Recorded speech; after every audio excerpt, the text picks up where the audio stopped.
The end of Lonzo Ball? Scary truths they don't want you to know. Lonzo Ball is a basketball prodigy. His father believed this to his core. In fact, in an interview with ESPN, Lavar states that he planned everything. Lavar states that he married his wife Tina since she was an athlete just like himself. Lavar even credits his last name, Ball, as an inspiration in having an athletic family. The stars were basically aligned for Lonzo to become one of the greatest basketball players of all time.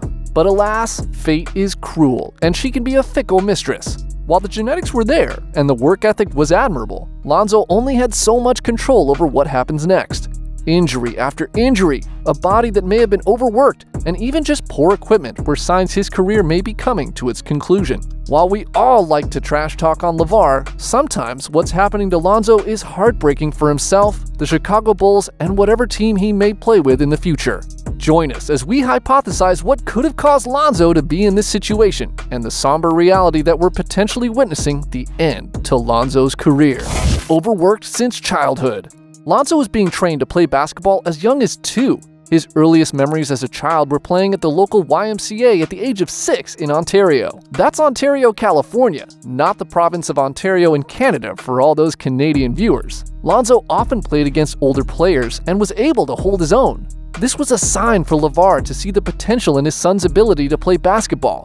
Lavar decided to begin training Lonzo at the age of 4, and the rest of his boys would follow soon after. Exercises at that age were pull-ups and dips. Then, at the age of 12, Lonzo began using free weights and performing moves like the military press and bench press. At the same time, he would do mile-long sprints up the hill, which was located near their home. He was interviewed about this during his rookie year and had been running this circuit for 7 years, Monday to Friday up to that point. Now, what do you see with this picture? We know it's the fact you haven't dropped a like and subscribe to the channel yet. Not even 1% of you are subscribed. How are we ever gonna hit 10,000 subs? In all seriousness, do you guys see what's wrong with this picture so far? While the work ethic and drive was amazing, Lonzo's also human. The wear and tear with improper rest period is terrible on the human body and does lead to serious injuries very early in life. This is a worrying trend in youth basketball as the body's put through a grueling schedule. In research done by ESPN, they found kids who specialized in one sport versus those who did not specialize in one sport had a significantly higher chance of injuries. From a holistic view, it makes sense. Specializing in one sport makes you use the same muscle and go through the same motions repeatedly, making the person overuse certain parts of their body. How much higher was the risk? Approximately 125% higher. Now you can see how this all relates to Lonzo. He'd been doing the same exercises for years at such a young age repeatedly. He'd have very little rest for his body for the sake of the grind. Now add this lack of proper rest period with this video of Lonzo doing military presses and this video of one of the ball boys doing a pull-up. We're not experts in working out, but is there something off with the form? So imagine you're grinding it out with improper form, lack of rest, and a grueling basketball schedule? Now look at Lonzo's injury list and tell us how these things can't add up.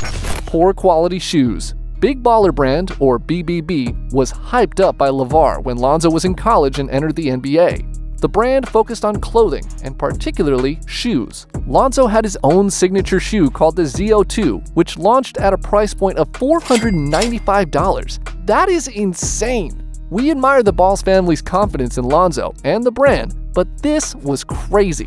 However, there's no such thing as bad publicity, and the BBB shoes were talked about often, even if they were just a meme. However, it's believed these shoes were most likely the cause of Lonzo's injuries during the first few years of his time in the NBA. From the injury list we showed you earlier in the video, you can see he had ankle and knee problems early on. The quality of the shoes was questioned by the Lakers in March 2019.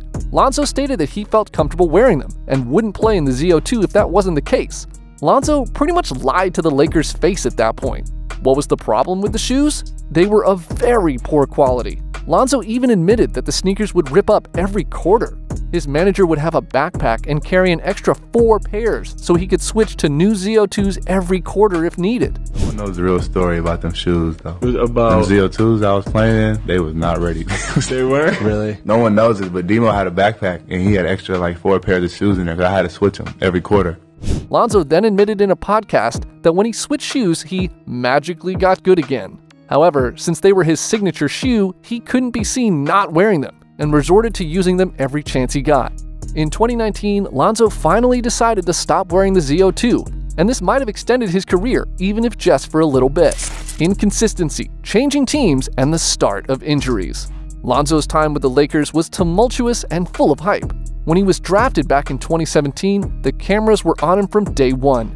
He played in the Summer League, which the Lakers won that year with Lonzo being the Summer League MVP. Lonzo Ball is the first ever Laker to be named NBA Summer League MVP. But that success was short-lived. In his rookie year, Lonzo played 52 games and missed 30 due to various knee and ankle issues which we mentioned before.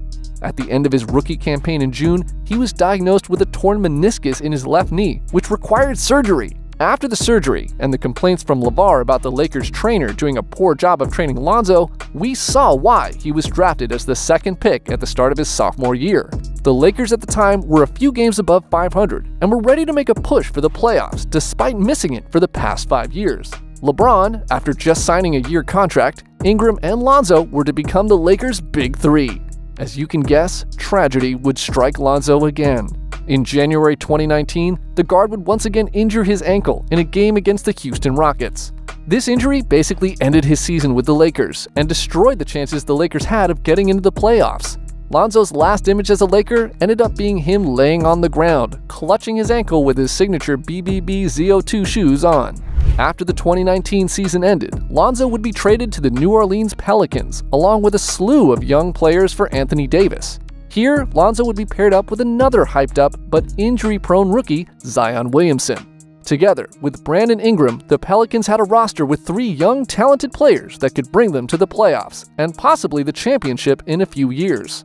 Lonzo improved his three-point shooting from 32.9% in the 2018-2019 season to 37.5% in the 2019-2020 season. He also played the most games in his career with the Pelicans at 63 of 72 games played during the shortened COVID-19 pandemic season. Unfortunately, by the end of his term with the Pelicans, fans and pundits didn't see a big deal in keeping him. Ownership was afraid of signing a big contract due to his injury history, and Lonzo had a desire to play for another team. That team ended up being the Chicago Bulls, to which Lonzo was having a great time. He's part of another big three in DeRozan and LaVine, with a very competent big man at the 5 with Vucevic. Many expected the team to be high-flying and high-scoring, with terrible defense, but at least they brought excitement to the Bulls. But history repeats itself once again, and in January of 2022, Lonzo was sidelined with what was considered a small injury. After a few days of not responding to treatment, more analysis was done, and doctors found a bone bruise and a meniscus tear in Lonzo's left knee.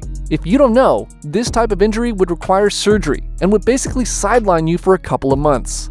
After the surgery, videos showed Lonzo training again, but many fans, including his father, questioned how quickly Lonzo was going back to intense training so soon, especially while experiencing discomfort in his knee when running. After being ruled out for the rest of the 2021-2022 season, Lonzo didn't say much, but many assumed he continued his rehabilitation. Once again, tragedy struck, and in September of 2022, doctors found Lonzo was unable to run, jump, and play at the NBA level. He was once again assigned surgery for his knee. The Bulls had high hopes for Zoe to be back in early 2023, but with this tweet, it's now sounding like Zoe is not guaranteed to play this season. These are all a series of unfortunate events for Lonzo. What was once a promising career is turning into a disappointment after training so long to become a basketball player at an elite level. The question now is whether Lonzo should continue to play or simply take care of his health while he still has it.